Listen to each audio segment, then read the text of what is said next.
Good morning, everyone, and welcome to today's Business Support Series webinar on behavioral-based spending. I want to thank you all for joining us. My name is Chris Mann. I'm the Corporate Partner Specialist with the Halifax Chamber and your host this morning. Our host today is here to discuss how you can improve your cash flow, establish better spending habits, and fund your financial goals. I want to thank everyone for submitting some questions into our presenter. We have a Q&A box down below, and feel free to type any questions that you have when we get to the Q&A portion of the webinar. Our presenter today is Stephanie Holmes-Winton, founder and CEO of CacheFlo Incorporated. CacheFlo helps people analyze their finances and helps professionals make informed recommendations. So I want to welcome Stephanie and thank everyone for joining us and hand it over to you, Stephanie. Good morning. Thanks very much, Chris. And a big thank you to the Halifax Chamber for your support. And I'm so thrilled to be able to talk to many of our local business owners and their employees today. So this session is being recorded. If you're attending as a business owner and after the session you think, oh, my employees would have benefited from seeing this, I know it's going to be posted on YouTube, so you will be able to share the recording with your employees later on. This is very much a session for both employers and employees because our personal cash flow touches us all. A very quick disclaimer, the materials shared in this session are not a financial plan. We're not selling you any financial products, but we do encourage you to seek credible financial institutions or advisors if you're having questions about specific concepts or investments. What I want to cover with you today is our behavior. What are the things that we do, often unintentionally, for very good reasons much of the time, that sometimes catch us off guard or mess us up? So there's three concepts I'm going to cover, and you're going to hear me refer back to them as we go through the content. I'll be presenting for about 45 minutes. You can ask questions at any time, and Chris will help manage the Q&A, so we will get to as many as possible. And pay close attention to some of those stats, because at the end, I'm going to have a trivia question for you, and I've got a copy of my book, Spent, Your Money Mindset's the Key to Your Financial Freedom. We're going to be giving that away to the first person to enter the correct answer based on some content. So pay close attention. So first of all, I want to talk to you about herding. Herding is a mental shortcut we have developed for all sorts of decision making. And fortunately, we use it for lots of good reasons, but sometimes we use it in ways that get us caught up.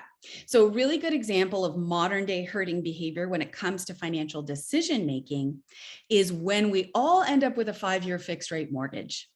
There is no research to support that that's the best thing for you to do specifically. No statistics that say that's absolutely the best way to do things. In fact, so many people have that kind of mortgage, it would be very difficult to specifically be certain that it works out better or worse. But it is the thing that we are most often presented with.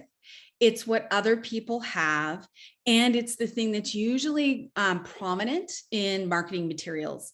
So that's an example where we didn't make a decision mathematically or because we weighed all the options for us, but we defaulted, we took a shortcut. And there's a bunch of ways to use mental shortcuts to your benefit, but that's one of the hurting mental shortcuts that you should watch for.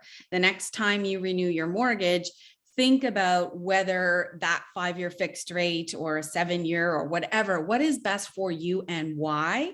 Don't default to that mental shortcut. The other concept I'm going to share with you is the endowment effect. So this is when we tend to value something we own a lot more than something we have to buy from someone else. The housing market is firing up our endowment effect right now. So if we own a home right now, we are feeling really vindicated by the value of our house. If we're trying to buy right now, we're thinking, oh, maybe this isn't worth it. And so with the endowment effect, one of the most interesting studies I've seen on that is a group of people split in two. I think that's how all behavioral studies are done. Half of them told they own a plain white mug. The other half asked to guess the cost. The people who own the mug are asked to place a value on it. The people who are not owning the mug are asked to guess the value. Of course, the people who think they own the mug decide it's way more valuable. It's the same mug. So one of the ways the endowment effect gets us in trouble is when we're thinking about our future and our retirement, sometimes we overestimate how much we might be able to lean on home equity. Now, if it works out that your house is worth what you hoped, yay, you have extra money. But if it works out that your downsizing is more like side sizing, or you've overestimated the value of your home or underestimated the fees that might come out if you move or sell, that can get you in trouble. So the endowment effect is one of those areas. And the third behavior I'm going to highlight today is present bias. Present bias is the tendency for humans to value something they can have right now over something that they have to wait for. People would value $50 today far more than $100 a year from now, which is silly because any way that you could benefit by doubling your money by waiting a year, if somebody said, I'll give you 50,000 right now or 100,000 a year from now, it would be super smart to wait. But our tendency, our behavior is to get the thing we can get right now. Now, this can get us in trouble. It makes us susceptible to impulse buying and upsells and all sorts of things. But you can also use present bias to your advantage by setting spending goals or spending strategies and doing that spending strategy in order to achieve a short-term goal, a 6 to 18-month goal. When you leverage present bias for your best interest, you can get ahead and almost not trick yourself, but leverage your natural behaviors in your own best interest. So I actually have a little class I'm going to show you. We're going to use this specific example. So present bias is the third one to watch out for.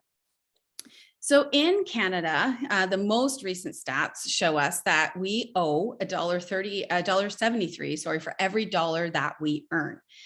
Now we see that in the news. That number has been creeping up higher and higher, though sometimes it fluctuates lower depending on the time frame that it's presented in.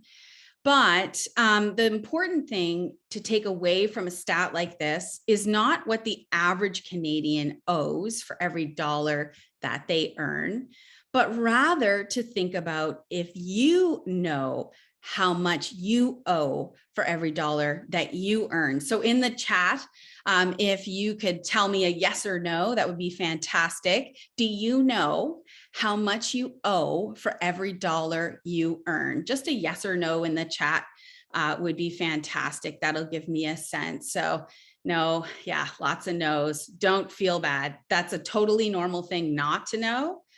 Yeah, no's. Yeah, so good news. I actually have a way that you can figure this out yourself, and it's not very challenging. And this is a great financial metric for you to look at once a year.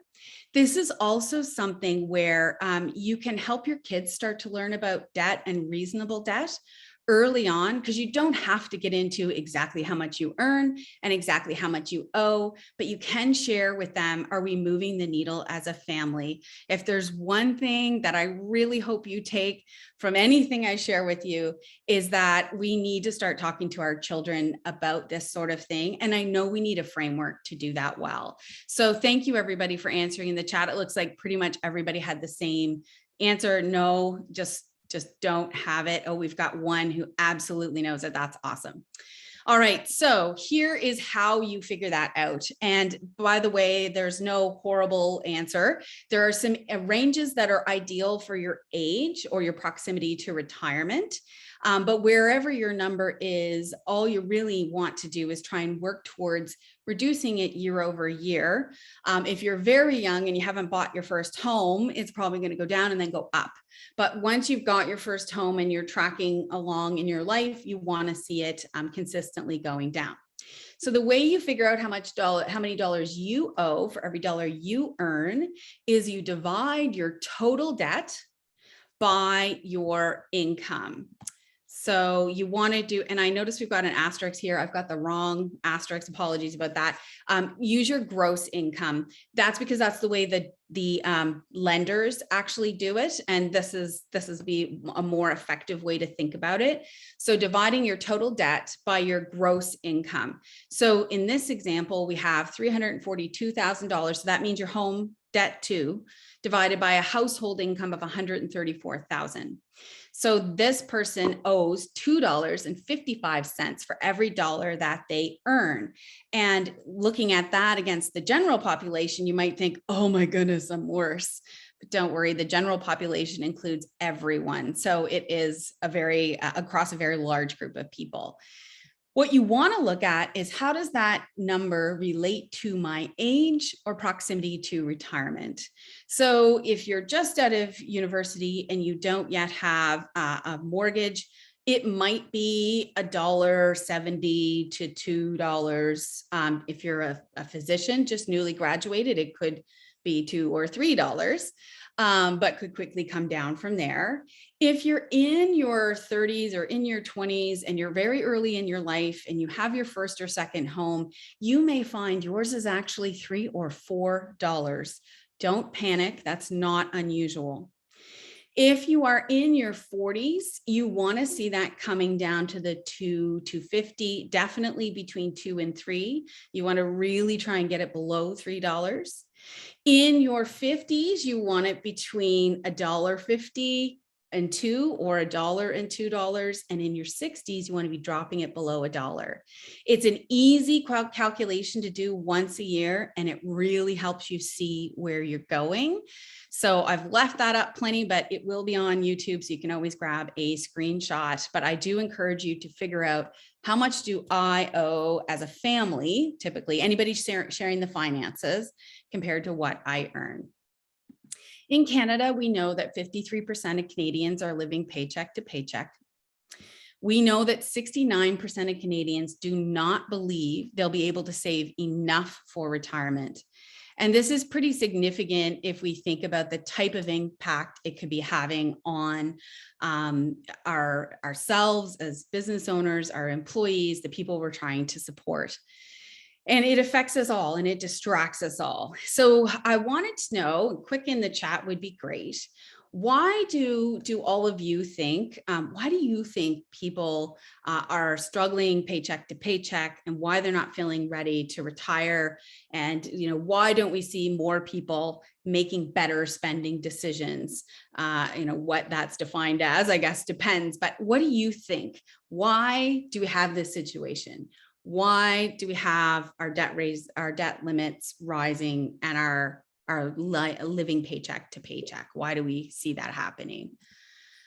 All right, lack of education, unlivable wages, increases cost of living, stagnant wages, rising costs, wages, never taught early enough in school. Budgeting is one thing we often see too. Inflation, inflation's gonna come get us a little bit. So we really got to get on top of our cash flow, living beyond our means. I think one of the big challenges is that often we don't know what our means is. Because if you live below your means by, say, $200 a month, and then you need snow tires, even though you were living below your means, all of a sudden you're living beyond your means. So that's a really hard thing for a lot of people to figure out. Poor money management in our younger years, unlimited wants, unlimited resources, you've got it. So there's a lot of reasons that humans struggle with changing spending habits, but in Canada, for the most part, given our numeracy stats, about 80% of Canadians are actually capable of creating a basic budget, especially when you consider the fact that Google Sheets is free. There's a ton of free things you could download to help you actually do a budget. In fact, my 14-year-old son wanted to redo his room, so I told him he had to make a design plan. I told him he had to learn how to make a Google Sheet and build his own budget, including taxes. And then I made him pitch the plan to us.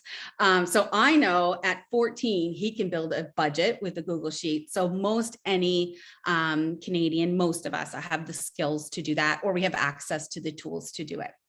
So if we're mostly capable of doing it, what's really going on? So a lot of you highlighted the issue. So we have limited wages.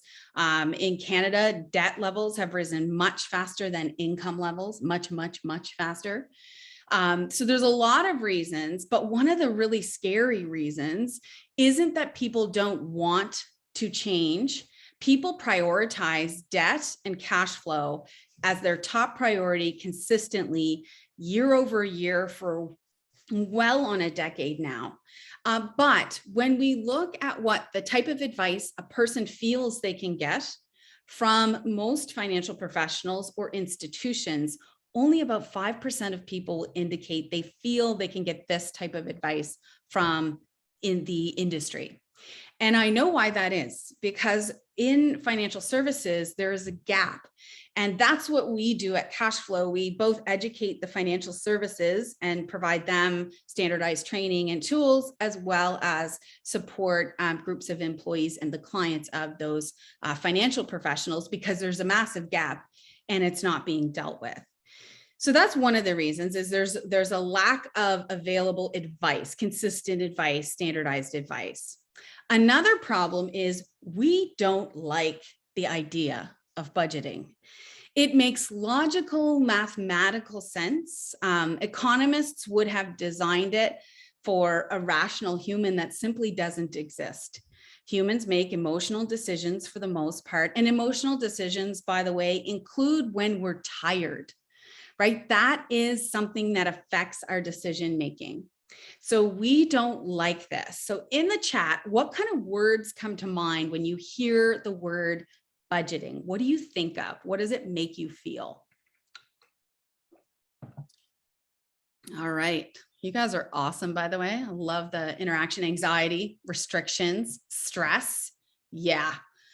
Nervous, living simply. That's a better one. Thank you. Constriction, too much stress, being organized. Good point. Discipline. Yep. Very good. So humans make a make work project. Yes. So humans are not great at doing things that make us uncomfortable. And actually the concept of traditional budgeting isn't very compatible with our current behavior. So it's not compatible with present bias. It's not compatible with the endowment effect. And it's most certainly not compatible with herding.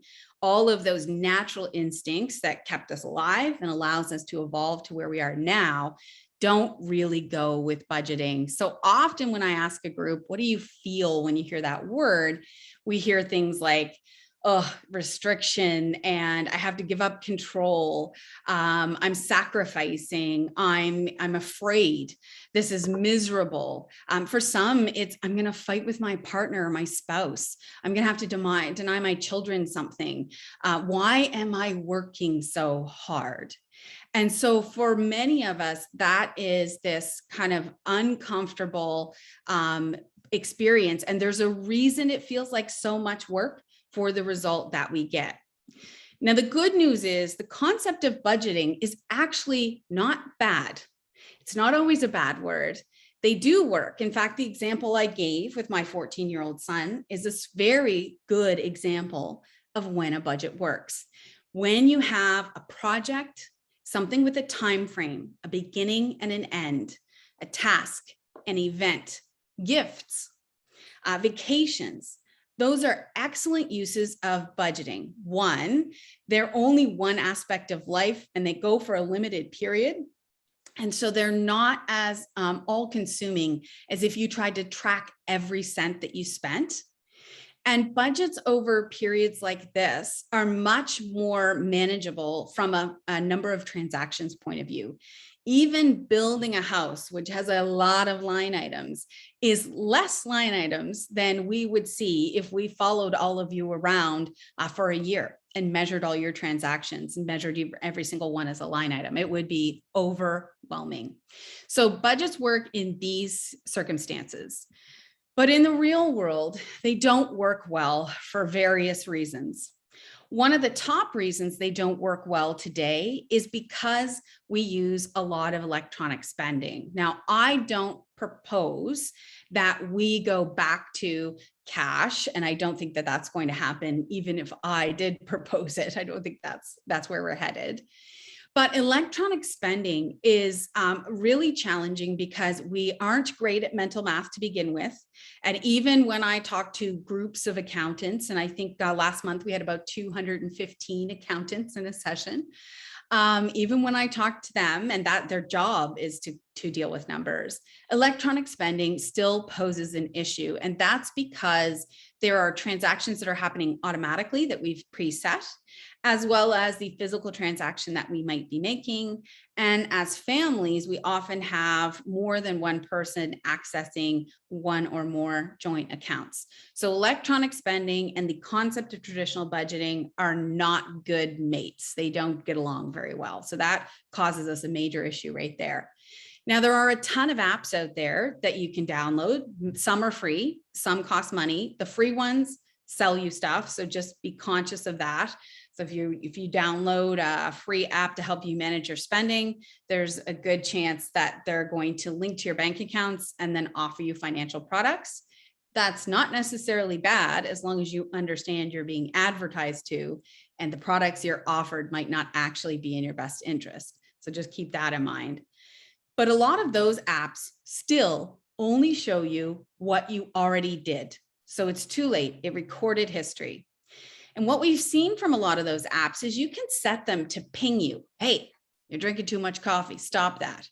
By the way, I've never seen anyone not successfully retire just because of coffee. I think coffee's getting too much pressure on it. But the fact that those types of apps kind of ping you and interrupt you and poke at you when you've gone over a category setting, one, they don't ping you till after you did it, not before. It would be helpful if it would be before. But what we find most people do is turn the notification off. So it doesn't really, it seems like it would work, just like budgeting seems logical, but in the real world, it does have limited impact. Now, there is always a handful of people who will put everything in a spreadsheet and meticulously manage things and love that sort of thing. But most people will struggle to make that work for them in their everyday lives. Today, we also have working parents. Most of the time, most households have both parents working. We, of course, have situations where there's single parent households, but I think there's no arguing whether we have children or not, we are busy. The pace of our lives is much faster than it was 10, 15, 20 years ago. There's also an assumption that because people are better educated, especially those that are specifically better educated, that, oh, we are dealing with it. I think one of you commented in the chat, we're not learning it early enough in school. So I would argue you have to be careful with some of this stuff. Financial knowledge actually erodes really quickly. We don't learn it like we learn math and science, where there's a formula and a process and we can pull it forward and use it over. We often learn it too much like facts, and we don't retain it very, very well. So I wouldn't be encouraging we teach kids about credit cards in grade 8, but in grade 12, it would be a life changer. So, but the other thing about education is that people are better educated than they were 50 years ago. And so the assumption is if you're intelligent and capable, you must be good with money. And those two things aren't the same. And by the way, if you're not good with money, it doesn't mean you're unintelligent or incapable. It's just not the same thing. A lot of people are missing the information and, more importantly, the ways to apply what they learned in order to take new concepts and ideas and actually put them to work. So we've got this issue. We also have an issue with marketing. The people that are in charge of how your grocery store is laid out spend way more time thinking about how you spend than you have time to do.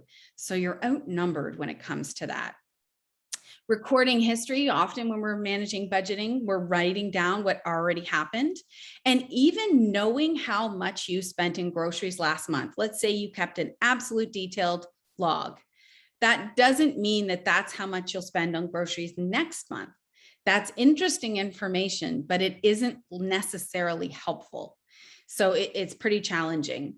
We also see that post-depression era fear. So lots of people who were raised by post-depression era parents, We see them swung, baby boomers swung this way. I can have anything.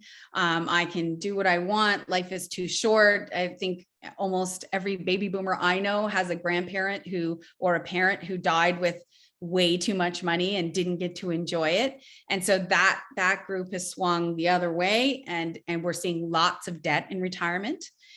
Whereas with other generations, we just see kind of swing back and forth. So this fear of loss doesn't necessarily compute to spending habits. In fact, anxiety makes it harder for us to concentrate on spending changes. And finally, the loss of the ability to prioritize.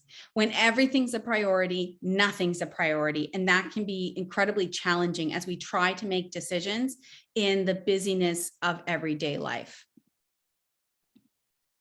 So in particular with electronic spending, especially not just the plastic now, but the phone, it's not visible, it's not tangible, it's too easy and too fast, which has lots of good things about it, but it stresses our poor mental math. And I have a specific example to share with you.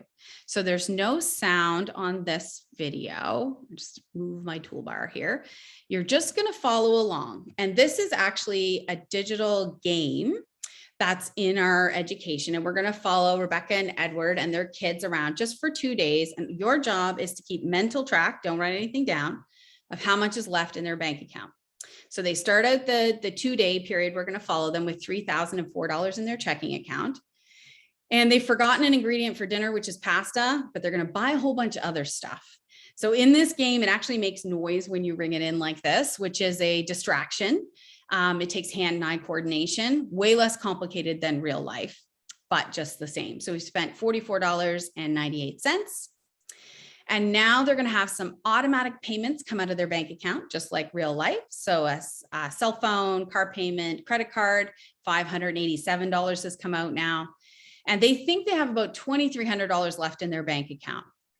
The following day, we're going to see Edward go out for lunch, and he's going to get a soup, a BLT, and a soft drink, which is going to cost about 20 bucks. And off he goes after work or on his way to his meeting. He's going to get stopped by a coworker and donate $10. On the way home, Rebecca calls and says, "Oh, the dinner, I forgot to take it out of the freezer. Can you stop and get a pizza?" In the game, we have the user actually make the pizza. So you have to drag and drop all the ingredients on, which means you're reading and thinking and trying to do math. Which again, not as hard as real life. And we're going to spend about $24 on that pizza. Finally, we'll follow them just a little bit longer. Rebecca finds out that there is a flat tire, and a few more payments are going to come out of the account, childcare for $344 and car insurance and other things for a total of $653 left in their account. So in the chat, how much money is left in that bank account? We followed them around. They had $3,004 to start out with. How much is left? Because I'm not going to reveal the answer until we get at least a few guesses. How much do you think is left in the account? $1,400, $1,600, $1,600, $1,000, 15, overdraft, 1,300. All right, great guesses, everybody. A couple of you are really close. So I will show you how much is left in the Johnson's account. $1,621.64. So several of you guessed 1,600, very good. And somebody guessed the overdraft. So somebody really found that seemed like a lot. But for many of you, you guessed a decent amount of money left. So good job on that. One of the key things is it really didn't seem like it was that many transactions. It only took a couple minutes to watch that go through. However, and no, they haven't necessarily paid their rent or mortgage. We didn't see that come out. We only followed them for 2 days. That's actually the point of that exercise. They had $3,000 and 2 days later, they had $1,600. And that didn't seem like a lot of things that they did. They did not buy a full order of groceries. They hadn't yet paid their mortgage or rent. They hadn't paid all the things. There is a lot to think about and keep track of when we try and manage our spending. And mental math is a pretty unreliable way for us to attempt to do that. So early in my career, I was a financial advisor for a decade, and very, very early on, I noticed that lots of people had worked very hard for their money, and they often felt like they were not getting the life they expected from it, that it felt like it was leaking through their fingers and they weren't sure how to control it. So I convinced about 20 clients to be guinea pigs and try different ideas, because when I went looking into financial services for the education and tools I needed to give this type of advice, I found nothing at all. So we tried traditional budgeting approaches first. Fixed and variable might seem like a familiar concept to you. So we learned that if we tried this concept, things like gasoline are indeed variable, but there's a very limited amount of control you actually have over your gasoline costs. The price is the price at the pump. Yes, you can think about driving more strategically, but you're not going to reduce your household expenses by $500 by gasoline changes. Like, it's not a high risk expense. We're not really tired from work, driving home. We notice the gas price dropped and we pull over and fill up the trunk because the tank's already full. It's not an enjoyable experience to buy gasoline. So it's fairly low risk. We tried wants and needs too. A lot of people will say, well, you just need to know the difference between a want and a need. But what we found is that groceries are most definitely a need, right? You have to feed your kids because that's the law, and you have to feed yourself or your diet. It's important to buy groceries. But what I noticed with families who thought about groceries as a need is they overspent. And families that thought about groceries as a want fought with each other about what they were allowed to buy. So that concept did not work very well at all.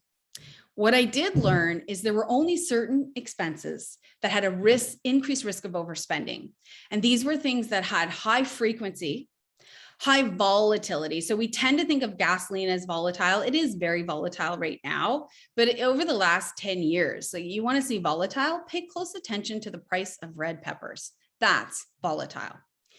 Also, variability. So when we can buy home heating fuel from one company, our chances of overspending on that are limited. We don't order shoes from the home heating company, right? We order our fuel. But when we can buy 30 or 40 or 100 different things, the increased chance of overspending is high. And of course, many high-risk expenses have some sense of enjoyability. So the reason that risk and budgeting don't work to tackle this is because the traditional budget has too many categories. It isn't compatible with electronic spending, and it causes us to make too much effort.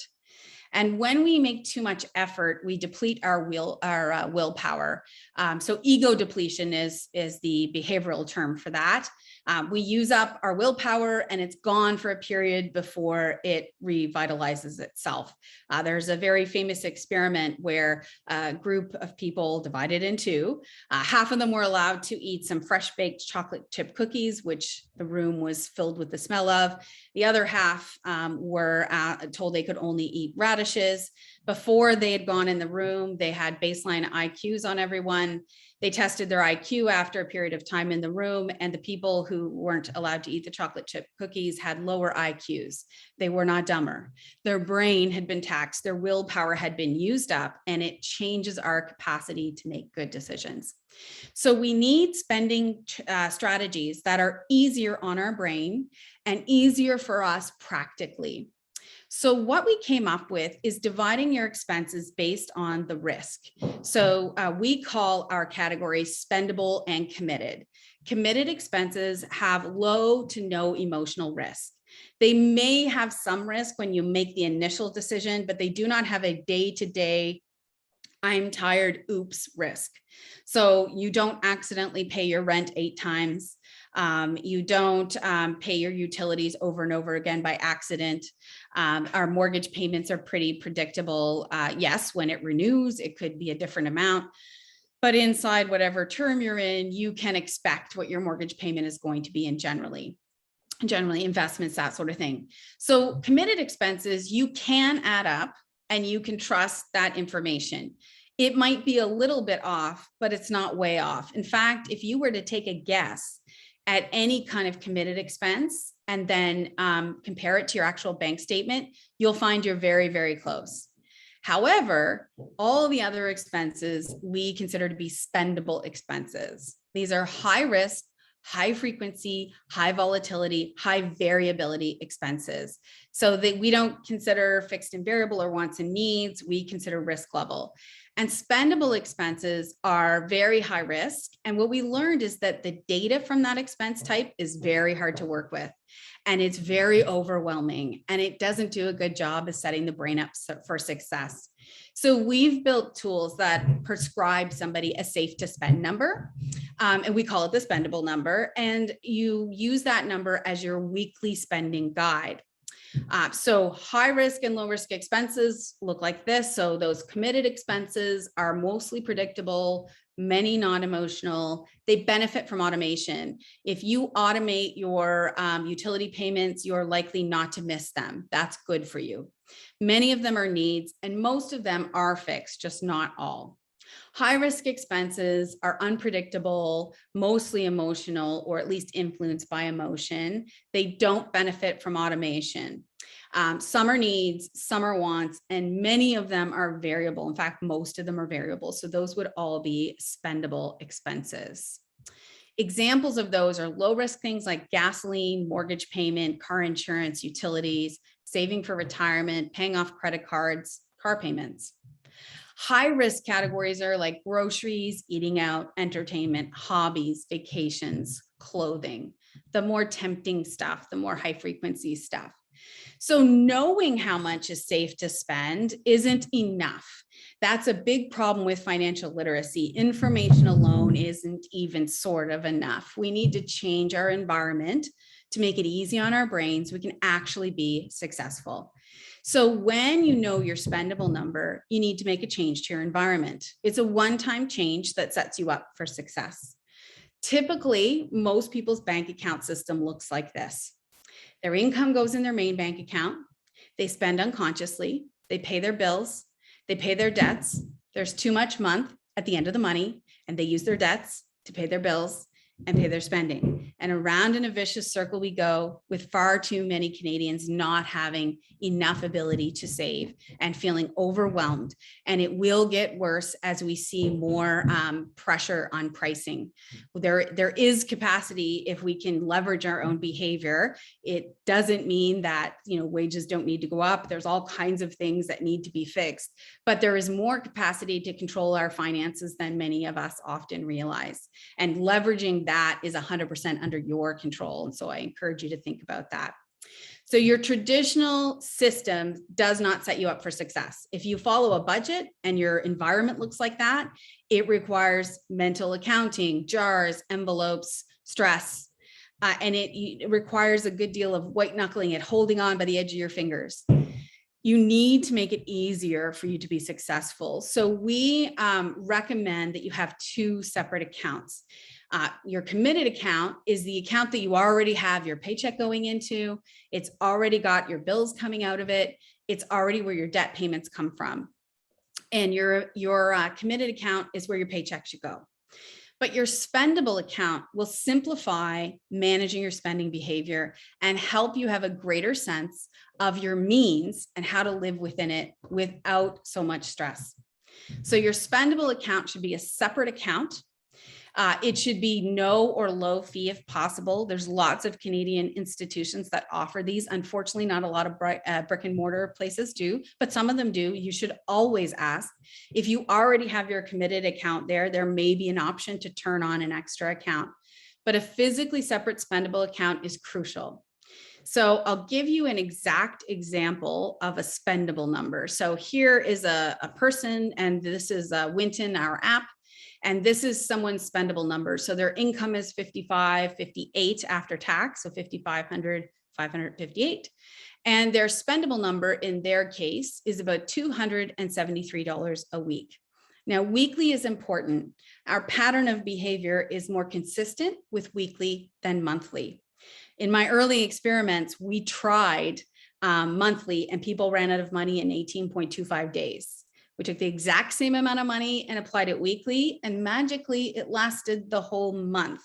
This isn't a math problem, it's a behavior problem. So in this case, this person could free up about $947 a month. And that's because the way they stay on track with that $273 is they have a physically separate spendable account. So they just have an automatic transfer and they put their day-to-day spending energy in one place, simplifying decision-making. Then if you have money found, it's actually really going to be there and you can start to give it jobs. And one really important job is to give it a short-term goal to work on. So I want to show you very quickly what we've done with the chamber. So I'll put the link in the chat. This is our chamber partnership page. So we will be doing a whole series of free financial education, similar to this session, but on various topics through the rest of this year and 2022. And we'll be sharing that information publicly. So keep an eye out for it. All chamber members will be welcome to join, and we encourage you to invite your employees. All of that will be free. If you'd like to apply e-learning and tools to your employees' experience and yourself, then we encourage you to check out our financial capability program. And it's available through a partnership with the Chamber of Commerce. So I'll put this link in the chat. Just moving a couple of things there. There we go. I'll put the link in the chat. So you're all welcome to check that out and visit us. And if you have any questions about that, I'll put our email as well. You can reach out to us at support@cacheflo.co, and I'd be happy to answer any questions that you might have. So that's in the chat. So that's available to any member of the Chamber of Commerce to purchase for themselves or for their employees. And it starts at $5 a month per employee. And for if you have more employees, the price per employee drops down. So it's very inexpensive. And it includes 12 online lessons, reiterating some of what I talked about, but allowing you to apply it more easily to yourselves, as well as access to Winton. So if that's something you're interested in, you just click the pricing button and then you just click on the slider to however many employees you have, and it will give you a price and you can just follow it through. And we provide some materials for you as well to share with your employees to encourage them to take advantage of the program. What your employees will actually see is this. So they would get access to the app Winton, they would enter their financial information, and then they could use that information to improve their personal finances. So here's one of our classes. So it's available right inside the app from Learn in the menu. And so in this class, we're teaching someone how to set a short-term goal, something you really want, something that's within 6 to 18 months, and not a financial target. So yes, you should pay off your credit card debt, but if that's your primary focus, you're unlikely to be successful. It's an important goal with part of your money found, but if we know if it's your only goal, you're less likely to be successful. So this little tool allows the learner to apply what they learned to their own situation. So when they enter their $1,196 found, or $1,196, then the app is telling them that about $299 a month is the maximum they should put towards a short-term goal. And if you're going to save for 6 to 18 months, then what you have is a clear amount that you know you can put towards a short-term goal in general. When you set a short-term goal, you're so much more likely to be successful because of the fact that you're focused on something you actually want. And the side effect is the rest of that money found gets to go towards things like saving for emergencies, saving for your future, and paying down debt. So that's what we have to offer in addition to our free series that we'll be putting on the rest of this year and into 2022. We know that no one wants to be put on a budget. We know short-term goals are effective at supporting people. Saving alone does not change spending habits. It's crucial to attack spending habits head on and give yourself an easy way to make use of found money. And this is not a math problem, and it will not be solved with budgeting and math. It needs to be solved with behavior. There may be a little bit of background noise on my side here. I think I heard a thunk, a cat tearing around upstairs. All right, so we know this is just a behavior problem. It's an issue in behavior.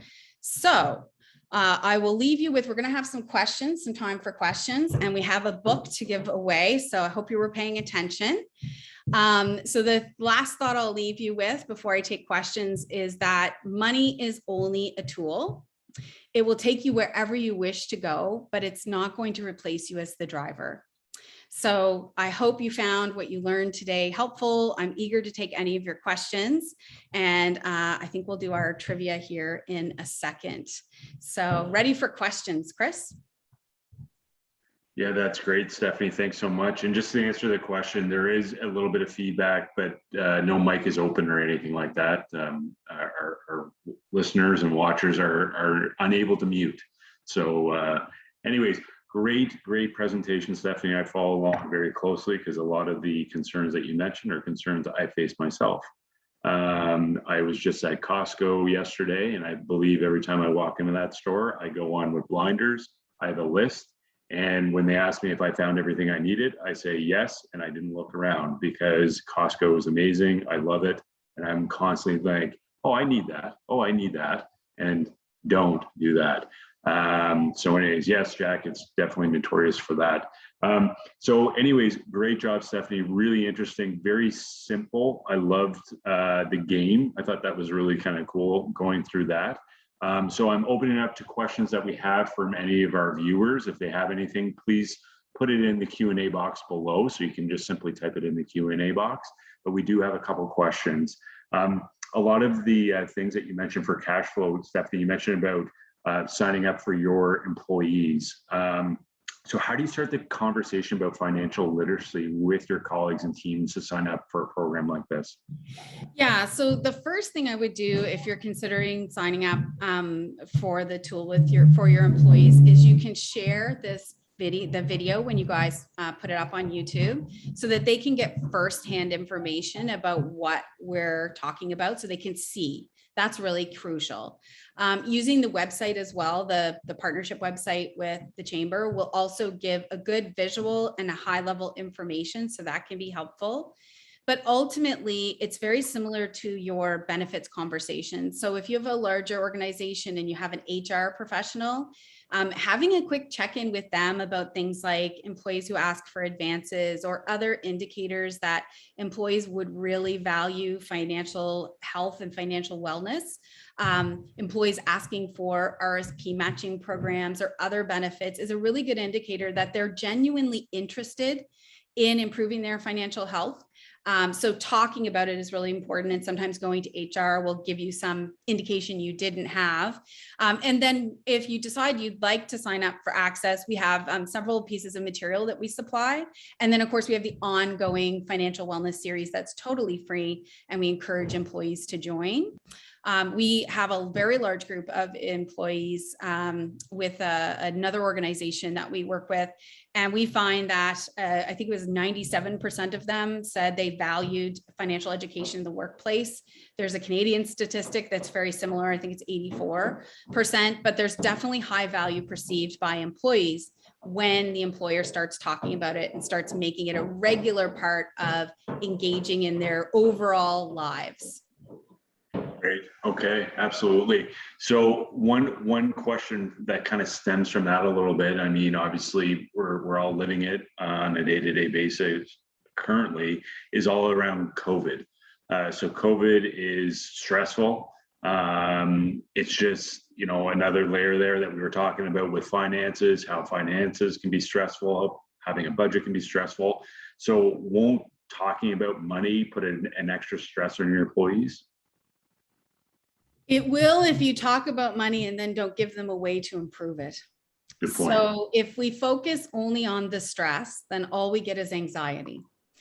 And so if we're going to talk to our employees about their lives and their career paths and all the other things that matter to them and why they're engaged in your organization, this is an important topic, but you need to know how you can help. So is it letting them know about this recording? Is it buying books on finance that you can share with your team?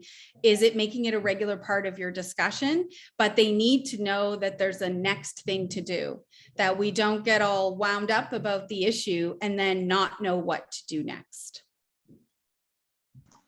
Oh, that's great advice. So Stephanie, what are some approachable tips for handling uncomfortable conversations about financial stress with your colleagues? Yeah, so colleagues and employees can have these scenarios. So one of the most important things is to remove shame from financial stress. It's a major problem where we think we should know better. And the thing we need to do with money is stop shoulding all over people. You're not supposed to know anything you don't know. The world suffers from these challenges. Most of the challenges with financial behavior are super normal human behaviors. And when we feel guilt or shame, we will not tackle the problem. It will push us away. So sharing statistics is a very effective way to help people feel like they're not weird, they're not outside the norm. So even sharing, when you watch things come out from like the Canadian Payroll Association, the Financial Consumer Agency of Canada, anybody like that produces a lot of data. Just sharing it with your team saying, hey, listen, we know that most employees are feeling like they live paycheck to paycheck, or the average Canadian debt is climbing. We realize that you're not alone, and here's how we plan to support you. You can't, sit down and go through your employees' finances. Well, I guess technically you can. I would not recommend that. But you don't have to cross a line to be helpful, but helping people realize that their predicament is not unusual and that there are ways to work on their finances is absolutely crucial. Right, great advice. So this will kind of not go against the CacheFlo product, but you did mention that there are a couple of helpful tools that are out there, apps, if you will, where I agree, like I don't use cash. I felt horrible. We had a neighbor came over for Girl Guide cookies and I had no cash because I don't carry cash anymore. And I think a lot of people are in the same way. But anyways, getting back to the question, regarding, is there any apps that you would kind of recommend helpful before we get into the CacheFlo product and tool? Yeah, I mean, there are several apps that could help you get a sense of what you're doing now. Most apps won't, however, give you a structure to actually follow. But the ones that come to mind, You Need a Budget is an app. There's a personal cost to that one. There is a free version, but you can't link anything to it. Mint is a relatively openly available tool for tracking. You can download bank statements or hook bank accounts to it. Mint, from everything I know, is free, but when it's free, it's not really free. So they market financial products to you. So you have to be very careful there. There's also apps connected to specific accounts. So Coho is a Canadian financial organization. They consider themselves a neobank. So they have a free account, and the app that account is connected to, it's a prepaid Visa. The app that it's connected to actually will show you where all your transactions went. So that's another app that you can consider as well. Those things will all help you with the understanding where you are. Where we can be really helpful is understanding, what do I actually change? But there's lots of ones out there that will help you figure out where you are. Oh, that's great, really helpful. But we definitely want to use the CacheFlo product. So let's put that out there. There's a question here, just I see in the chat. Doesn't linking bank accounts to these apps void your protection if your identity is stolen? It can. You should read your bank card agreement very carefully. It isn't always the case, and several of the banks actually put some of this technology inside of their online banking. I believe BMO has it, TD, RBC for sure, potentially Scotia. and potentially, I think CIBC has one as well. Most of the banks have some form of this now. Even Manulife Bank has one that you text the bot and it sends you back a spreadsheet or a little chart. So most of them have something inside their banking apps. They're not overly practical all the time. And none of them know, if you went to the grocery store and bought a patio set, they do not know that. They don't know receipt level data. They just know where the transaction was. So they think you're going to eat your patio set, but you shouldn't do that. So you have to read your bank card agreement, because you are potentially right. The thing with most Canadian banks, though, is if something does happen, a lot of times they do just pay you back. So, but I would be very careful with that sort of thing. Yeah. Okay. And one last question, if nothing pops up here in the Q&A box before we go. Yeah, Tim says thank you for that, so that's great. Question, and it's more for a personal question. I was told a long time ago that I should always, if I'm using anything electronic like Visas, debit, what have you, to always keep the receipts and look at my accounts after to make sure that I'm being charged the correct amount. Is that an old process? Like, is that something that you should still be doing? Keeping all your receipts might be tedious and not likely to be successful. Checking your credit card statements once a month, absolutely a good idea. In fact, what I like to do to, again, simplify it is one day a month. I just have a reminder in my calendar. It takes me all of 10 minutes. At least a couple times a year, I find something that was wrong, or something I thought I unsubscribed to that I didn't, or something to work on. We should do the trivia really quick. Oh, yes, absolutely. We got a few minutes left. So sure. Hopefully you're paying attention, everybody. The first person to get the right answer in the chat will get a copy of Spent. So if we say your name, make sure that you send the panelists your email and mailing address so that I can actually get this in your hands. And the question is, what % of Canadians should be fully capable of creating a budget? Bam. I see. Oh my goodness, you guys are so fast. All right. So I see Emily was the first person to answer the question. So we will give that out to Emily. And I see one more.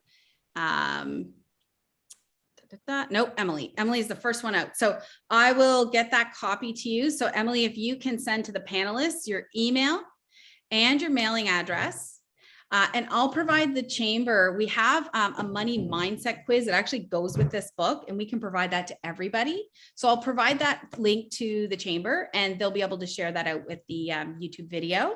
But you can learn your money mindset, and Emily, you will have a copy of Spent to help you make the most of your money. That's great. Thanks, Stephanie, and congratulations, Emily.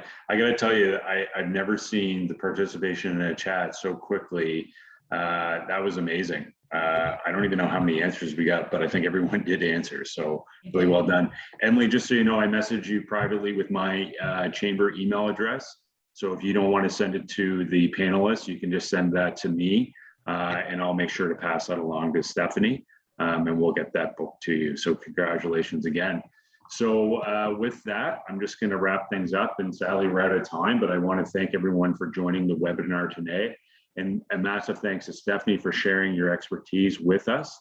If you enjoyed today's webinar, we'll be sure to join us for our upcoming events. We have another webinar tomorrow to join us to listen to Dr. Christine Sawyer for a webinar on why brain health is crucial for mental health. This webinar will explore how to do things more that help the brain and less things that hurt the brain. You can register for this webinar and many others by visiting halifaxchamber.com/events. And again, as Stephanie mentioned, this webinar has been recorded and will be available on our YouTube channel shortly. I want to wish everyone a great day and look forward to seeing you again. Thanks so much, Stephanie.